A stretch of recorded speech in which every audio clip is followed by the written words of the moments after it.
jueces el gobierno del país. Bueno, por eso hay que hablar con los jueces.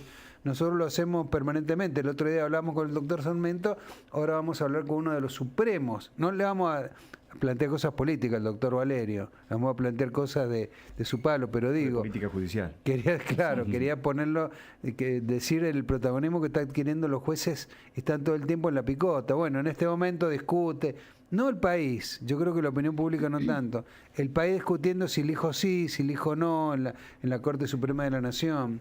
Así que, José Valerio, doctor, buen día. Buen día, Andrés, ¿qué tal? ¿Cómo te va? ¿Cómo se sienten ustedes, José, con la presión permanentemente, por lo menos de la política, no sé si la opinión pública? Sí, yo no creo que sea de la opinión pública en realidad. Por eso. Y estamos acostumbrados. Es más, cuando hay tranquilidad nos llama la atención. O sea, tienen el cuero duro.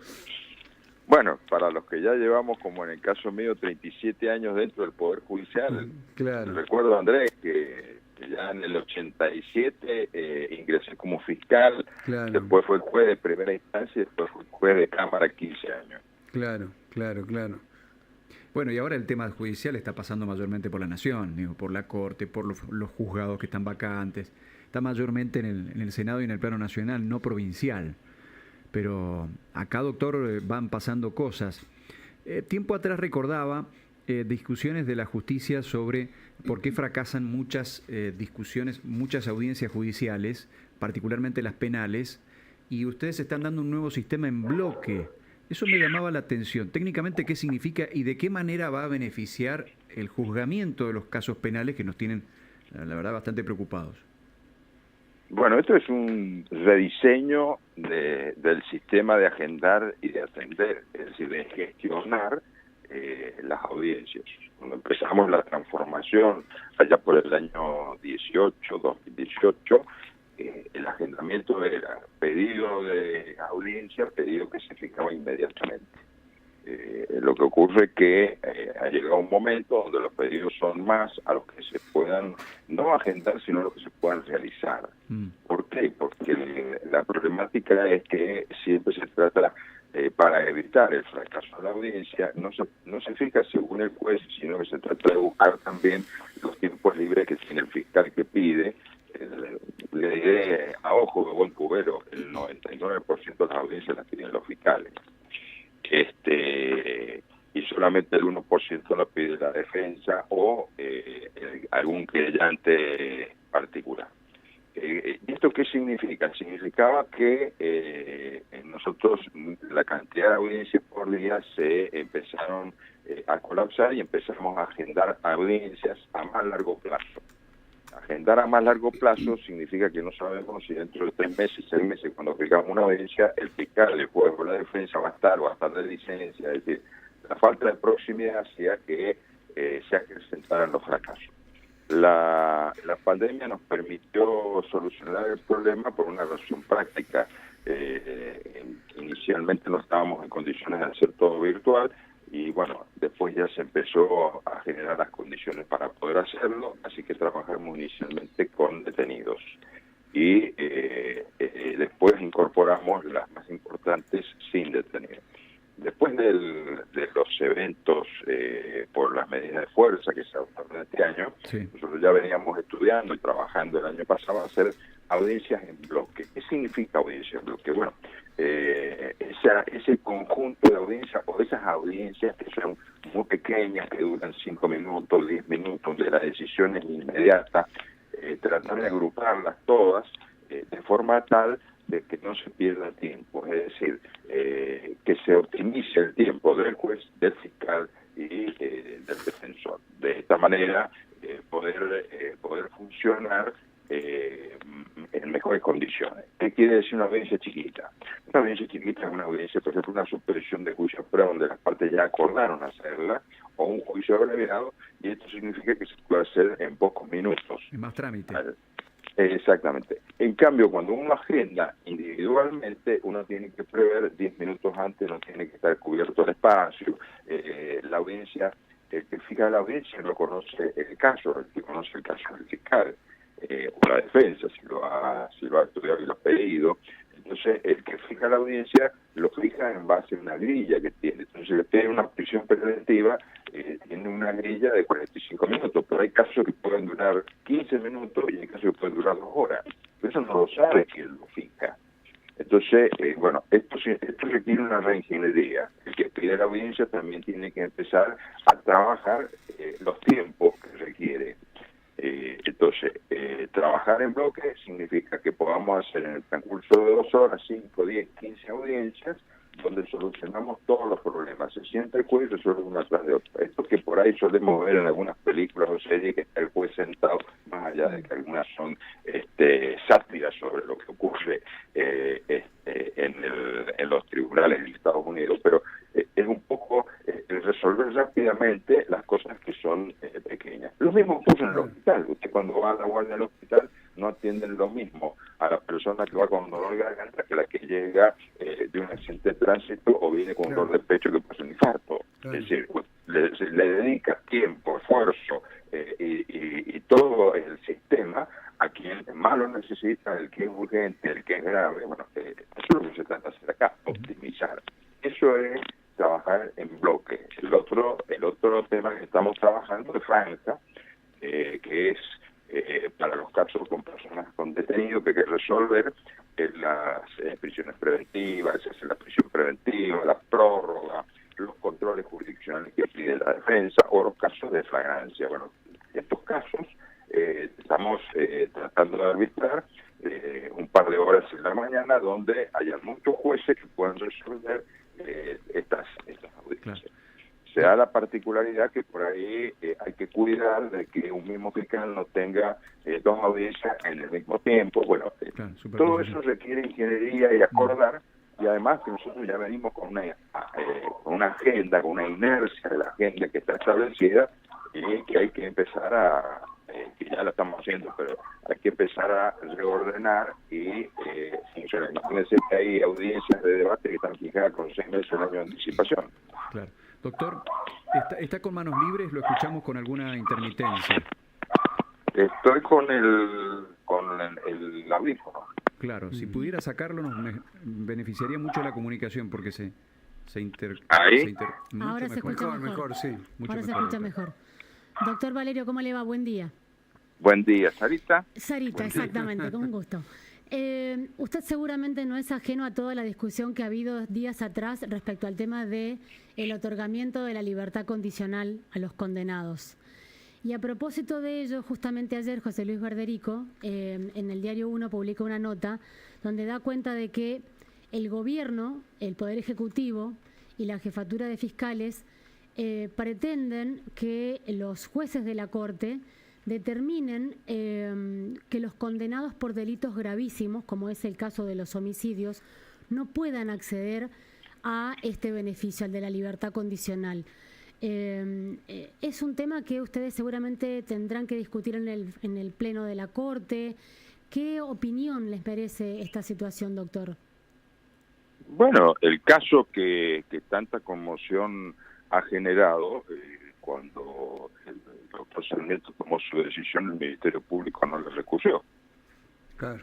Si le hubiera recurrido, hubiera ido a un tribunal, ese tribunal hubiera sorteado juez o jueces, y si no estaba conforme al Ministerio Público podría haber llegado a la Corte, y a la Corte tendríamos que estar tomando decisiones respecto a esta situación.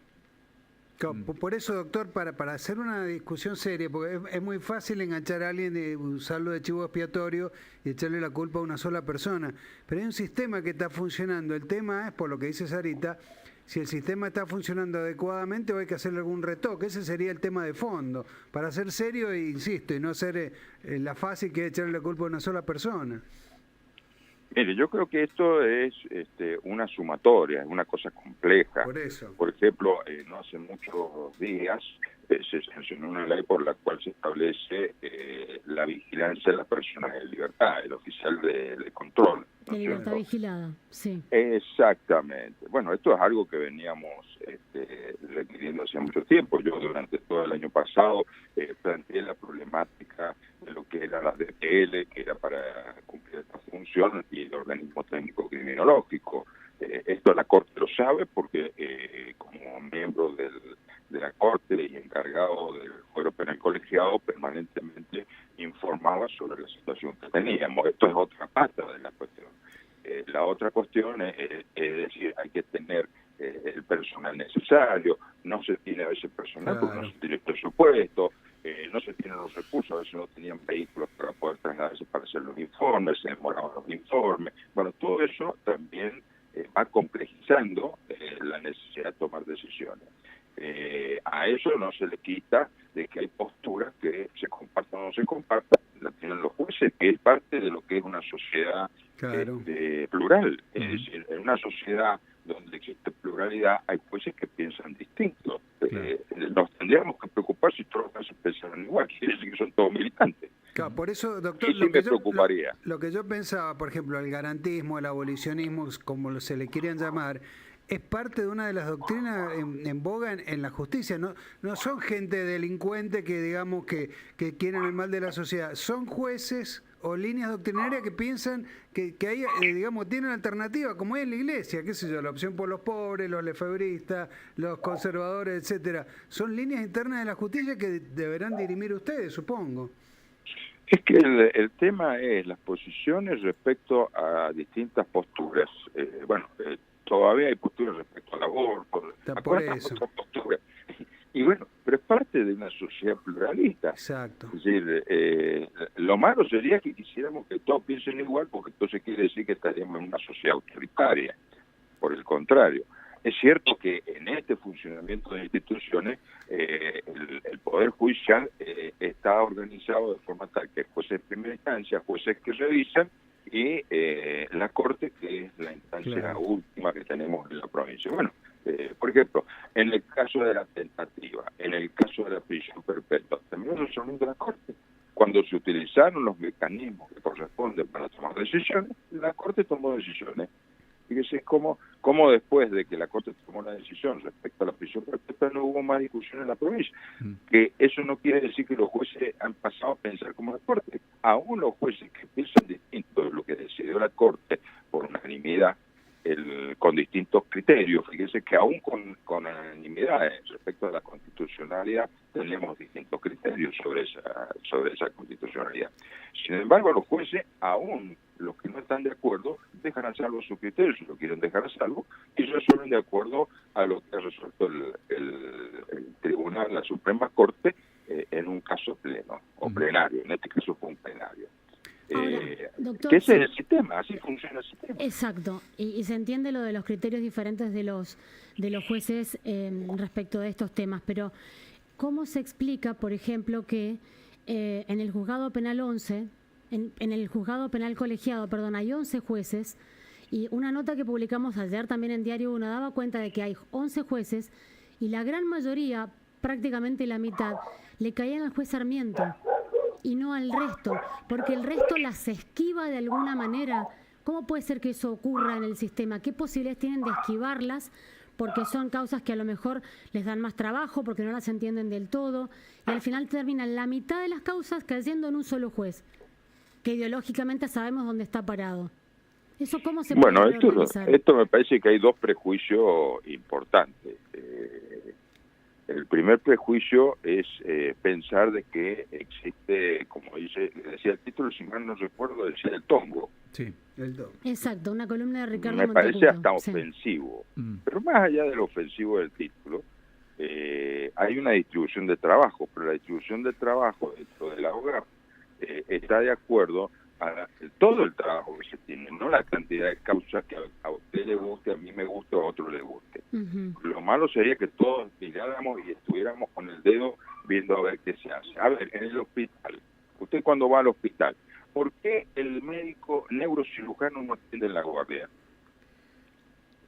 ¿Por qué el cirujano cardiovascular no atiende en la guardia? Porque usted lo tiene reservado para otras cosas. Y entonces usted tiene un orden de trabajo. Bueno, la OGAP lo resuelto de esa manera. Yo de cualquier manera ya he pedido una información respecto a por qué han distribuido de esa manera, pero se ha trabajado, digamos así, han distribuido el trabajo, no es que todo lo hace uno.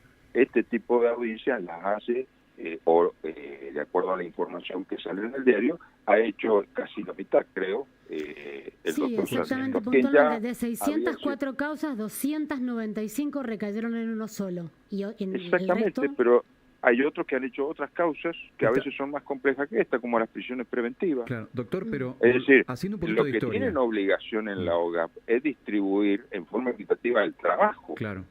A ver Bueno, si nos entendemos. doctor, Entonces, pero a lo ver que si- hay que empezar a entender, y este es otro prejuicio, el prejuicio de creer de que alguien es el dueño de la verdad. Ni yo soy el dueño de la verdad, ni usted es el dueño de la verdad, ni nadie es el dueño de la verdad. Entonces tenemos que averiguar a ver qué pasó, por eso he pedido las informaciones respectivas, y mientras cumplan con las reglas establecidas en la ley 9040 de distribución equitativa del trabajo entre los 11 jueces que integran ese colegio, bueno, lo haremos.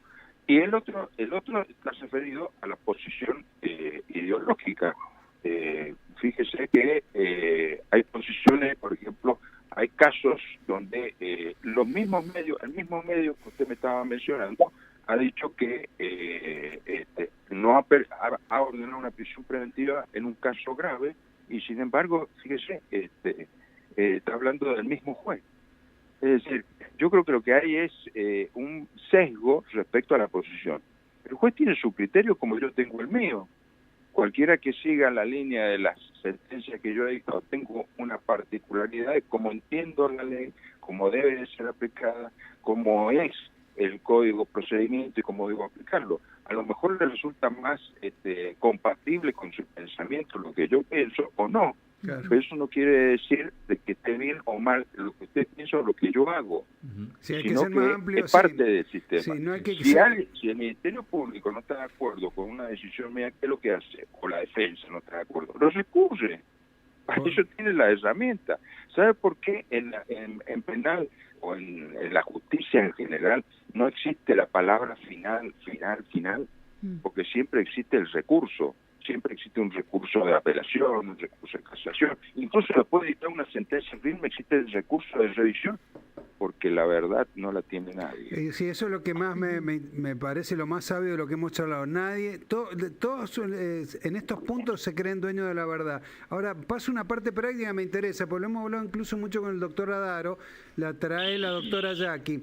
Dice, ¿por qué la diferencia entre los fueros respecto a ayornarse a los tiempos tecnológicos? Según la doctora, en el penal se avanzó mucho más que en el civil y familia, por ejemplo.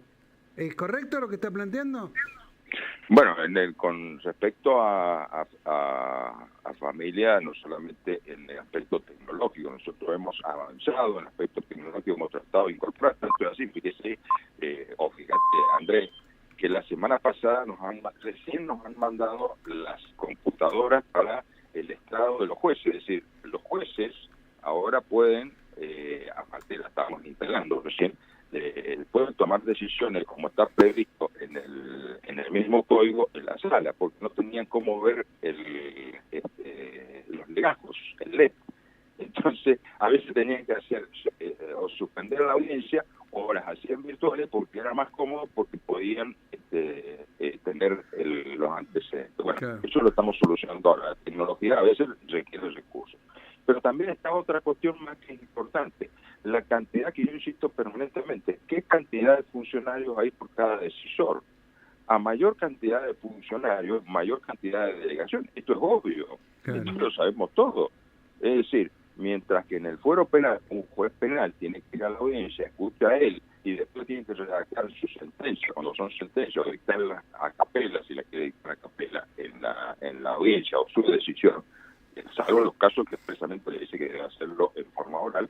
En los otros fueros, al tener muchos funcionarios, esos funcionarios están para proyectar sentencias, que en definitiva lo que está haciendo es la sentencia del juez, aunque después la revise el juez, se bajo su directiva.